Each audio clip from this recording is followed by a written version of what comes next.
Bonjour Manon. Oups, Bonjour Lynn. j'ai oublié d'enlever mes lunettes, alors je te remercie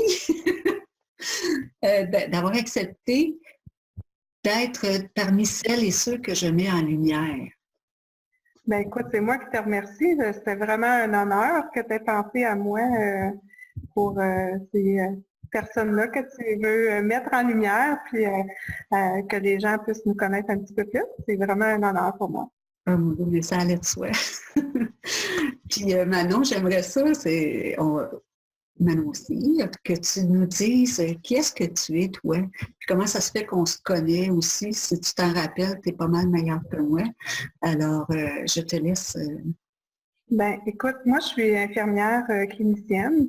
Je travaille en CLSC et je fais de la pratique privée aussi. Depuis 16 ans, j'accompagne les parents en deuil de leur petit bébé, dans le fond, le deuil périnatal. Je le fais au CLSC. J'ai mis sur pied un programme au CLSC où je travaille, CLSC, CSSS, maintenant c'est rendu un 6, là. Ça a changé de nom, mais l'établissement reste le même, puis les services, pour l'instant, restent le même aussi, alors les mêmes. Donc, c'est ça, il y a un programme spécifique chez nous pour les parents, pour accompagner les parents en deuil de leur bébé, de leur tout petit bébé qui décède. Durant les 16 années, j'ai développé des outils de travail, j'ai écrit des petites brochures qui sont destinées aux parents, qui sont distribuées par le CIS maintenant, mon employeur. Et j'ai aussi écrit sur une base plus personnelle un livre pour ce que je voudrais deuil. Donc, je suis auteure, infirmière, auteure, conférencière, formatrice. Beaucoup de chapeaux. Chapeau. Je suis aussi la consultante en deuil périnatal pour l'organisme Préma Québec. Et je suis aussi la consultante pour une toute nouvelle fondation qui voit le jour ces jours-ci, qui est Portrait d'étincelle, qui est une formation qui recrute des photographes bénévoles pour aller prendre les belles photos des bébés qui sont décédés, le seul souvenir, dans le fond, que les parents endeuillés vont pouvoir avoir de leur enfant. Donc, c'est important qu'il y ait des belles photos et ces photographes-là, bénévoles, ils sont en train de fonder une belle fondation qui va être partout au Québec. Ah, wow! Parce qu'au départ, cette fondation-là, c'était à Montréal, je pense. Il y avait qui avait commencé. Là. Non, c'est une fondation. Dans le fond, la photographe qui s'occupe de ça, ici au Québec, elle faisait partie d'une fondation aux États-Unis. C'était un service aux États-Unis qui recrutait des photographes un peu partout, sauf qu'il n'y en avait pas beaucoup ici au Québec. Et cette photographe-là a décidé de faire le pendant de cette fondation. Je ne sais pas si c'est vraiment le pendant, là, mais d'avoir ce service-là ici au Québec et de recruter le plus possible des photographes québécois pour aller là, être disponibles pour les parents qui vont faire leur bébé. C'est des photographes bénévoles. Hein? Oui, tout est bénévole. Ils prennent les photos, ils vont à l'hôpital, ils peuvent aussi se déplacer dans les maisons funéraires si jamais ils n'ont pas eu la chance d'avoir des photos à l'hôpital. Okay. Et ils vont remettre des photos gratuitement aux parents pour qu'il y ait des beaux souvenirs de leur bébé. Parce que sur le coup, les parents... C'est tout nouveau, c'est ça. Je suis bien contente d'être leur consultante à elles aussi. Ben, je comprends. Donc, félicitations, par exemple. Puis, c'est aussi, tu donnes des formations.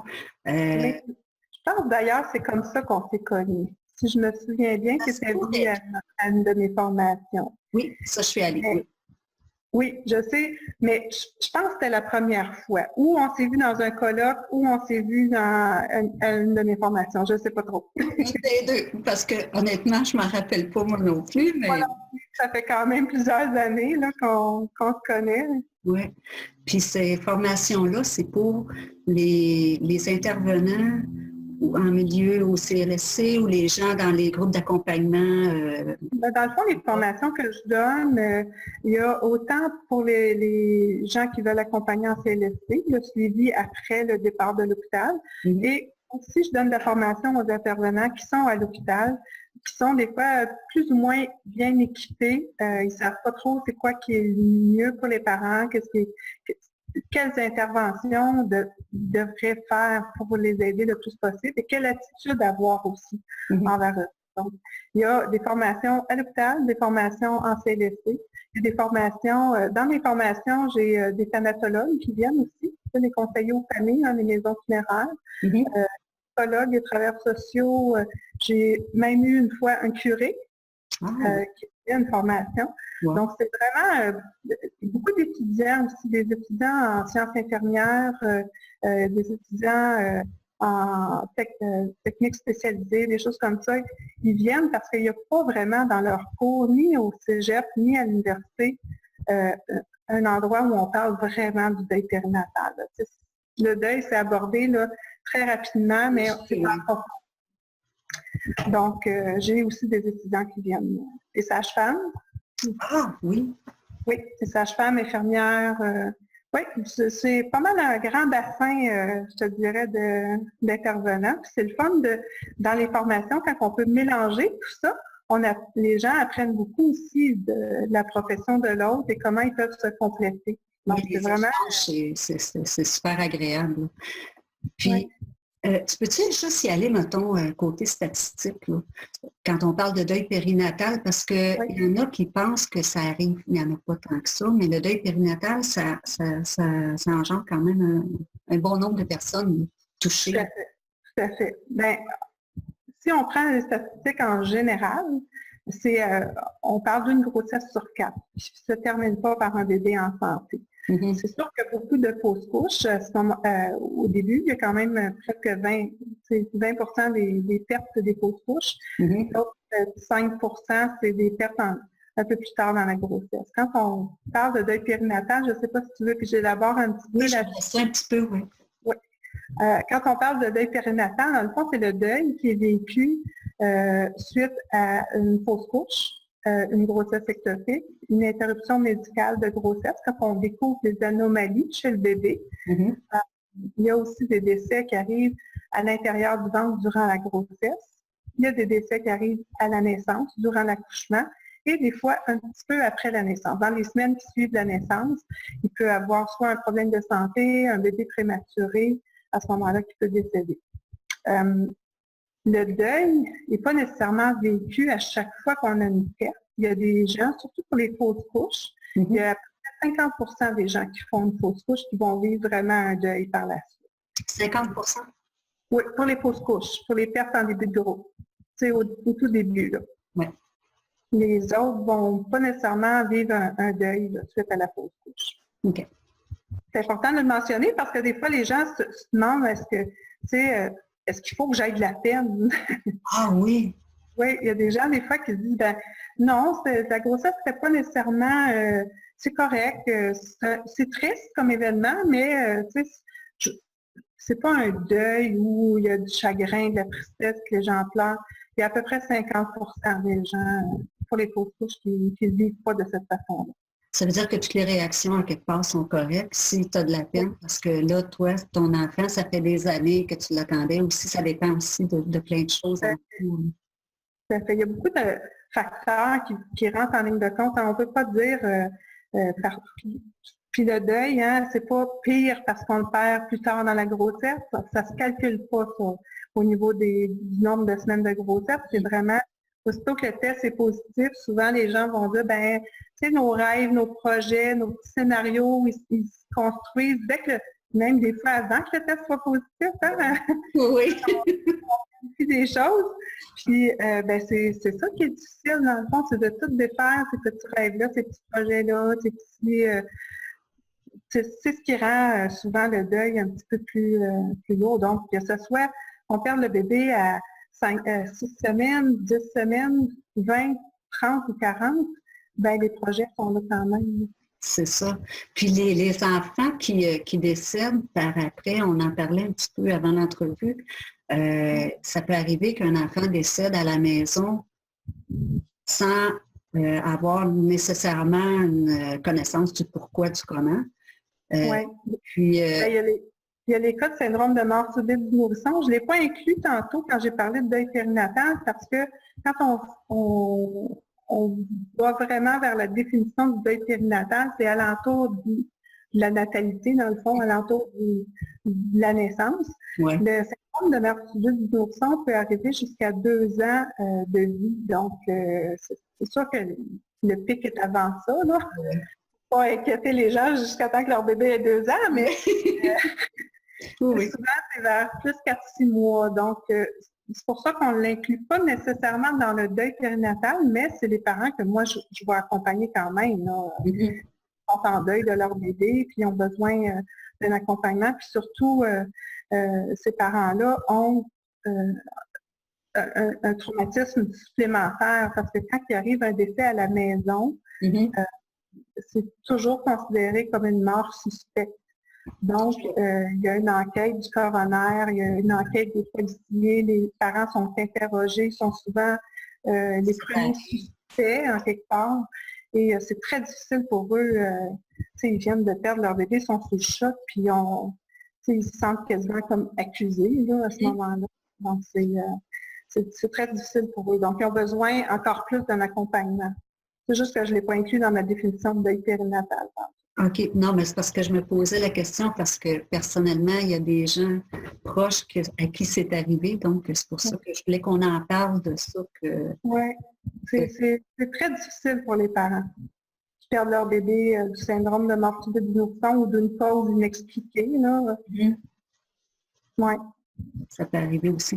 Puis là, Manon, admettons que des gens voudraient avant ça même, ton livre, tu en as parlé tantôt, mais j'aimerais ça que tu en parles un peu plus, puis le pourquoi que vous avez décidé d'écrire ce livre-là aussi. OK. Le livre, Pourquoi je ferais deuil, dans le fond, j'imagine que tu as une photo que tu vas mettre un peu plus tard. Bien sûr, oui, tu peux le montrer si tu ne l'as pas loin. Oui, je ne l'ai pas loin. Alors, Pourquoi je ferais deuil? C'est un livre que j'ai coécrit, dans le fond, avec Isabelle Clément, qui est une journaliste, recherchiste, qui était dans le milieu des communications, en tout cas. Et Isabelle m'avait approché quand elle avait fait un documentaire du même nom, Pourquoi je ferais deuil, par le producteur François Mété, celui qui fait De Garde 24/7 ces temps-ci, qui est très populaire. Oui. Le même. Donc, avec François et Isabelle, j'ai fait partie de ce reportage-là et il avait aimé mon approche, il avait aimé comment j'avais pu les mettre en contact aussi avec les parents, tout ça. Et quand le documentaire a passé à la télévision, il y a une éditrice de la maison d'édition au Caractère, où le livre a été publié, qui avait vu le documentaire et qui a approché Isabelle pour dire il faut faire un livre avec ça. C'est arrivé comme ça. Regarde, je ne savais pas l'histoire. Donc, Isabelle lui a dit, ben oui, c'est le fun, mais si on a à faire un livre, il faut que ça soit avec Manon. Pour elle, c'était clair que c'était avec moi. Puis même, elle voulait que en tout cas, elle m'a approchée, puis moi, j'étais comme, non, je ne suis pas une écrivaine, moi, je suis une infirmière, j'accompagne. C'est pas nécessairement la plume en tout cas, pour moi, je ne me voyais pas comme ça, comme une auteure. Puis, je me suis dit, j'ai pris la fin de semaine pour y penser. Puis finalement, j'ai dit, je ne peux pas refuser ça. Il y a tellement de gens qui veulent écrire, qui ne sont pas publiés. Là, on a une garantie de publication, on a une commande d'une maison d'édition. Je ne pouvais pas dire non. Fait que je me suis installée à mon ordinateur. J'ai passé beaucoup de temps à écrire, réécrire, faire en sorte qu'ils se sont aussi séparés le travail, moi et Isabelle, de ce côté-là. Et c'est Marie Plourde, l'animatrice de télévision, qui est maintenant conseillère municipale, qui a écrit la préface de notre livre. C'est un très bon livre. Hein? Moi, je le réfère très souvent. Tu me vois souvent le référer, en parler. Puis, parce que c'est le seul livre, dans le fond, sur les fausses couches. Et malheureusement, les fausses couches, encore maintenant, c'est très banalisé. Hein? Les parents qui perdent un bébé en tout début de grossesse, ils se font dire que c'est pas grave, qu'ils l'ont pas connu, qu'ils vont, même à l'hôpital, ils vont se rendre à l'urgence pour faire leur fausse couche. Ce que je m'en allais dire, même dans le milieu... Ah oui, tout à fait. Fait que, ça donne un message à ces gens-là, ben c'est pas grave. Puis dans le fond, eux, ils s'en reviennent chez eux, puis ils ont de la peine, ils ont du chagrin. Ils font des fois même la fausse couche à la maison, ils ne savent pas trop quoi faire. Donc, c'est un peu... le but du livre, le but du documentaire, c'est que ces gens-là ne se sentent pas tout seuls et qu'ils se sentent soutenus et qu'ils sentent qu'ils ont le droit, eux aussi, d'avoir de la peine. Oui. Donc, c'est vraiment le but du livre. Puis quand on regarde les commentaires qu'on reçoit sur notre page Facebook, oui, c'est vraiment... le livre a rempli sa mission. Ah oui, il y a sa raison d'être, là. Oui. En masse. Puis là, si les gens veulent te rejoindre, dans leur milieu, s'ils ont envie d'avoir une formation, s'ils ont envie d'avoir une conférence aussi, parce que tu donnes des conférences, puis tu es vraiment très intéressante. Moi, je t'ai vu dans un colloque, puis tu sais, quand tu aimes ce que tu fais, ça paraît, puis tu sais, tu vas faire du bien aussi aux gens qui écoutent, là. Oui, c'est gentil. Ben, je le crois. Est-ce qu'il y a un endroit spécial où ils peuvent te rejoindre? Ben, j'ai la page Facebook du livre, Mon Couche Vrai Deuil, est vraiment facile de me rejoindre par cette façon-là. Je t'avais laissé mon courriel personnel aussi, je pense. Oui, si tu veux que je le mette à la fin du livre, je le mettrai. Je peux le mettre, il n'y a pas de problème. Okay. Alors, mon courriel personnel, la page Facebook du livre, c'est pas mal la meilleure façon de me rejoindre. Puis là, je lance... C'est accessible quand même. Assez. Tu es généreuse aussi. Puis moi, je dirais aux différentes professions qui touchent les mamans, les parents. Pas juste les mamans, parce qu'il y a des papas endeuillés par le deuil natal. On les oublie trop souvent. De ne pas vous gêner, de te demander pour en apprendre, puis être plus apte aussi à accompagner ces gens-là ou à leur dire ce qui se passe aussi. Oui. C'est important parce que autant on peut faire une bonne différence dans le suivi des patients, autant on peut faire une mauvaise différence. Je pense que c'est important. Souvent, les gens les intervenants vont dire, ben oui, mais je ne sais pas quoi dire, je ne sais pas quoi faire, je ne sais pas qu'est-ce qu'ils ont besoin, tout ça. Ben, quand on est minimalement équipé, on a des grandes oreilles, parce que c'est ça qui est notre meilleur outil de travail. Puis une bonne écoute, là, une vraie écoute. Oui. C'est d'apprendre à ces intervenants-là là, de rester soi-même. Oui, ça arrive qu'on pleure avec ces parents-là. C'est des histoires qui sont tristes, c'est des histoires qui sont touchantes. Moi, ma carapace, elle a plein de trous. Oui. La mienne aussi.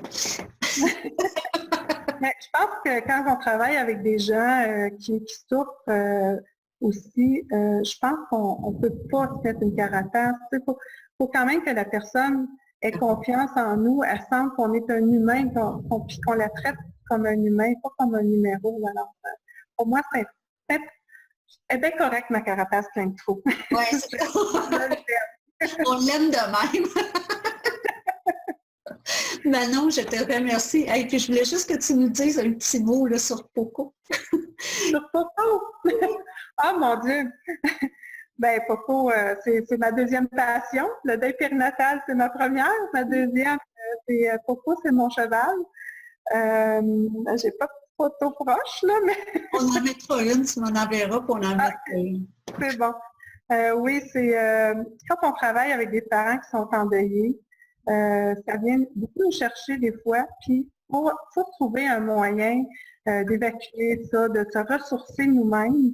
Et moi, c'est mon cheval, mes balades dans le bois, autant quand je le monte que quand je l'appelle, parce que je fais de l'attelage aussi. Donc, c'est vraiment un échappatoire. C'est vraiment probablement mon meilleur thérapeute à vie. Ouais, dans le sens où En tout cas, moi, je crois beaucoup à la zoothérapie. Ça va peut-être être un prochain projet dans ma vie, mais je trouve que les animaux nous recentrent et nous obligent à vivre dans le moment présent. Et ça, c'est vraiment important si on veut apprendre à vraiment être là avec les parents, puis vraiment être là pour soi aussi, pour prendre soin de nous autres, autant qu'on prend soin des autres. C'est des bons enseignants. Ah, mon Dieu, oui, oui, oui. Puis il est toujours, lui, il a des grandes oreilles aussi, hein? Il joue pas, il donne pas de commentaires plates. Il est beau, il est vraiment beau aussi. Vraiment, je te remercie du fond du cœur. Ça nous a donné une occasion de se rejaser un petit peu. On se oui, ça donne agréable. Merci beaucoup, Lynn. Je t'aime. Salut. Moi aussi. Bye bye.